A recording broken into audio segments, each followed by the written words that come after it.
Thanksgiving is fast approaching, and we all want to be able to enjoy the day without the hassle of all the cooking. Chef, cookbook author, and founder of Savory Experiments, Jessica Formicola, joins us now to share some affordable swaps on the traditional dishes we all know and love to make cooking a little easier this year.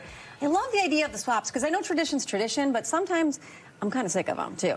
Yeah, my family's always, well, we've always done it that way, but we don't have to always do it that way. Right. So these are some fun variations with fresh flavors. Some of them are a little bit healthier, some of them are not. Okay. But they're easy. Anybody can do them, okay? And that way you'll satisfy the traditionalists. 100%. Okay. And then kind of the new generation. So we are going to make bacon-wrapped stuffing muffins. Okay. So we are starting with a box of stuffing mix. So this already has all of the seasoning in it that you need. Okay. We have 1.5 cups of a low-sodium chicken broth. You can use a vegetable broth. You can use a turkey broth if you have it. Heat it up. It will get into the breadcrumbs just a little bit faster, absorb in there a little bit faster if you do that. Tip. Yep.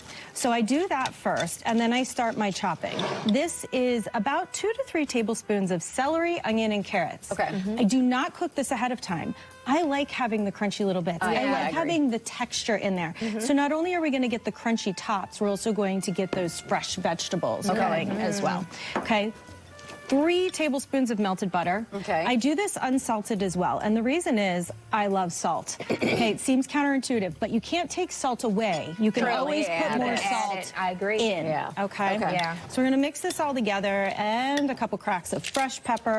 Yeah, that fresh pepper is very different. You don't need as much. Yeah. Pre-ground pepper, I always say, tastes kind of like sawdust. Yeah, I No one agree wants with to you. eat sawdust. Well, tell us about this, too, is if you want to do your old family recipe the way that it always is, you can still do that before. You could do sausage stuffing. You could do like the sage stuffing, cornbread stuffing.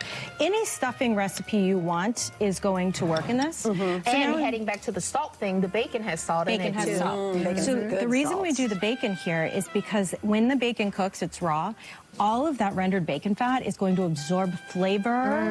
We're going to call it flavor, not fat. Flavor into the stuffing there. Okay. So you just take pieces of bacon, a whole piece, because you should never skimp on bacon. No, you especially should not. not on And you don't have to, Thanksgiving. then you also don't have to prep the muffin tins because you got enough grease in there to keep it from sticking. And most of them these days are non-stick anyway. Honestly, if you end up spraying it with something, it's going to kind of cake on there and burn and ruin your muffin tins. You don't want to do that. So we've got our muffin tin here. We lined it with all these pieces of bacon, which is amazing. Wow. Okay. Oh, that really did soak it up a little fast. It did. Nice. And if it's hot. If it's cold, it's going to take almost twice as long. Okay. Yeah. Okay. Now, overflow these. Again, it is They're not going to Thanksgiving. grow like a muffin, No, right? they don't have anything in them to make them bigger, like no egg or anything else in it. So you can put cheese in them too if you want to. A fun variation here is Parmesan cheese, which I like. It's a little, got it out of there, a little nutty. It's perfect.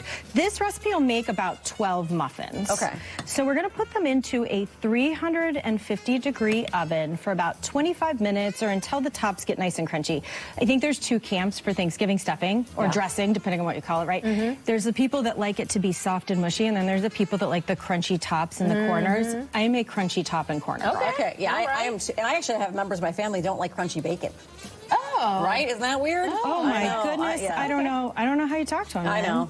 Well, you know, that's there what you holidays go. are about. It's about dealing with their relatives. Yeah, you like everybody. Okay, so pop this in the oven for about 25 minutes. If you like really crunchy tops like I do, you can broil it for like a minute. Yeah. Okay. So this is the finished dish. Nice. So another one of my hacks here is everything just needs to look pretty. So we want to garnish. Okay. Garnish, and it's a visual thing as much as it's a look pretty thing. Green is great with brown. Green makes brown look pretty. Okay. So we're going to top this off with parsley, but I get one of these pre-chopped fresh parsley things, and then I put it on everything. Yeah. And now all of a sudden it looks all gourmet. Does it change the flavor profile at all? Flat parsley, this kind of flat parsley doesn't have a ton of flavor to it, but it makes it look pretty. That and flaky sea salt, that's my other go-to. Again, I love the salt. So we do a little flaky sea salt. So these are 2 of my other favorite sides. Okay. Yeah. So this is like a twice baked potato meets your sweet potato casserole. Oh. Yes. Oh, that's fantastic. Yes, it is. So we go ahead and roast off the sweet potatoes, scoop out all of the pulp, and we're going to mix it with butter, brown sugar, and this has fresh apples in it. Another fun variation, and pecans, you can use walnuts, you can use like cranberries or craisins to add more of those flavors in there. And then you have two choices. You can serve it like this, which is a little bit healthier. There's not too much brown sugar in there.